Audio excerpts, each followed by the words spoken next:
कोणावरीलही गुन्हे मागे घेतलेले नाही, सर्व प्रकरणे न्यायप्रविष्ट आहेत, त्यामुळे त्यांच्यावर न्यायालय कारवाई करेल।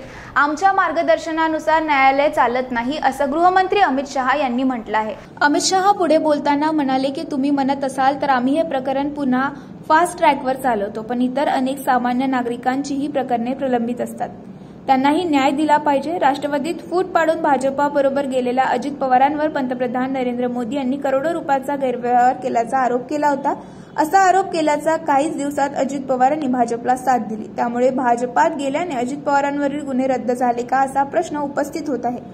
यावरून केंद्रीय गृहमंत्री अमित शहा यांनी स्पष्टीकरण दिले आहे। अमित शहा म्हणाले की राहुल गांधी, सोनिया गांधी, पी चिदंबरम यांच्यावरही गुन्हे दाखल आहेत, पण त्यांची प्रकरणे आता कुठे सुरू आहेत? त्यांच्यावर 9-10 वर्षांपासून गुन्हे दाखल आहेत।